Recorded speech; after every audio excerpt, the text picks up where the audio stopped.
So I've let the primer sit for 2 days now in the garage. It's pretty cold out in the garage here despite having the boiler and despite having the electric heater. But it's been 2 days since the last coat of primer's gone down. And what I'm going to do now is spray a black guide coat before sanding this down with 400 grit. And then once I get rid of all that, it's time for wet sanding. So yeah, shoot the black paint. I'm only going to really be covering the bits that you can actually see. If I have any left, then I'll be doing all the bits in here that you can't see. So I literally had just enough black paint there to do the parts that are actually going to be seen whenever all the panels are put on. So it's pretty much like the roof, the quarter panel, or whatever this part's called, and then the sort of rear arches. But as you see, it looks pretty shitty, but that's what it's meant to look like apparently. And then we're going to sand all that down, so this should show up any low spots, and that ultimately is going to help get a better finish once we put colour paint on.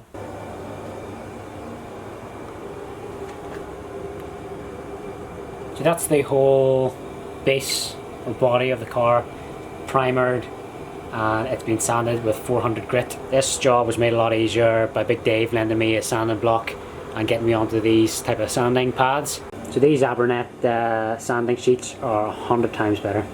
Now these sheets make your life so much easier. They just don't clog up. When they clog up, you rip them off the sanding block, put them back on, and they're unclogged. I did majority of the car with my DA sander and just sanding paper. Now looking back at it, this stuff would have cut time in half, or if not even more. But yeah, this stuff, lifesaver. So now just gonna have to wet sand the body of the car that we have here with 800 grit. It's quite cold here, so got a bucket of some lukewarm water just so my hands don't freeze, and then we'll get cracking on all the sanding. So that's the wet and dry done with 800 grit, with the whole body here. And then I just removed all the sort of plastic sheeting, masking tape and anything that had sort of dust on it to try and clean out the garage. Hoovered a wee bit, blew out everything with the airline, and then for the final sort of clean I actually just brought the hose in and just soaked everything with the hose. Okay, so I've let the car and the garage dry off over the last 24 hours. So inside it's nice and dry, it's not too bad, it's just freezing as you can see. So gotta get the panel wipe out, wipe down this, then we're gonna redo the sort of masking part. Gonna put all that plastic and masking tape back on basically. And if you ever wondered what a Nardo Grey FC would look like, this is what it would look like.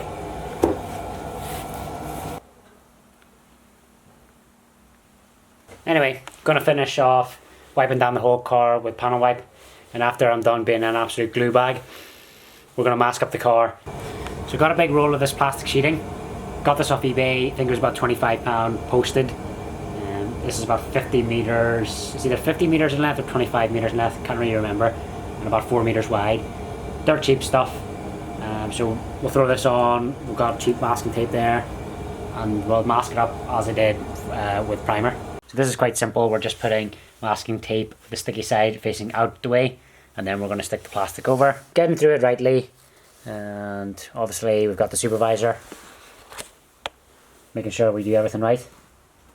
So Bailey's just keeping an eye on me to make sure I don't make any mistakes like last time and accidentally leave loads of tools and things that I need inside the car while I mask it up. Big man's looking out for me today. So I've got all the wrapping done. Windscreen, sunroof hole, the doors as you can see, back bit. Now the big problem about painting in the garage here is dust and bugs, and as you can see, there's the spider.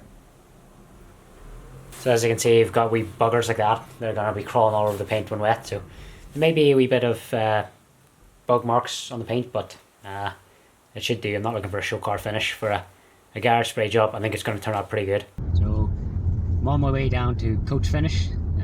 That's the sort of local paint supply store specialist, if you will. Probably is a paint store closer to where I live, but this one was recommended to me and I bought the primer from these guys. So I'm going to go down and see if I got any direct gloss 2K black. So I picked up the paint from Coach Finish. So when I went into Coach Finish, I just said give me a direct gloss jet black paint, and he just, well, he kind of looked at me like I had 3 heads and asked me what type of black. I'm not really too fussy, but I remember the paint code for the FC. It's the same paint code they use in the RX8s, PZ Brilliant Black.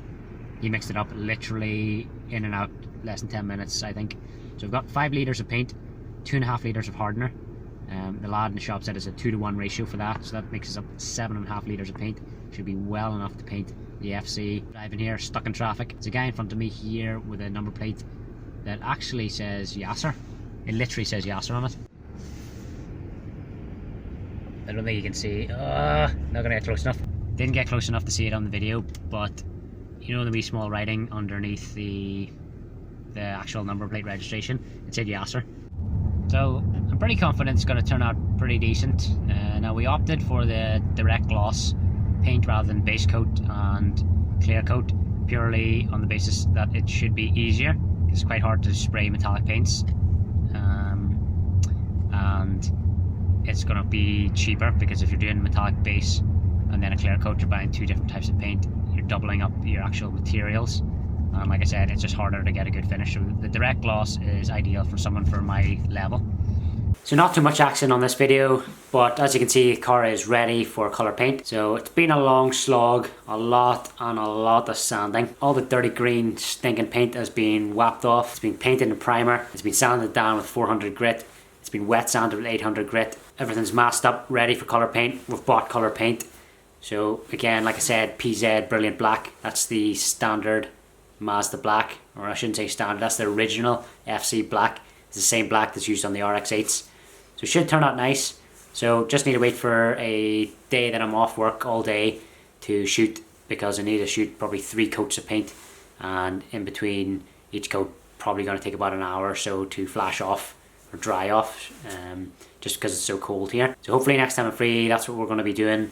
And then I really think the car's going to start taking shape once that's coloured. We're making progress. Ideally I want to get this done before the new year, but we'll see how things go. So stay tuned guys, hit the like button, subscribe to the channel, follow the build, don't forget to follow us on Facebook and Insta. Yeah, see you later.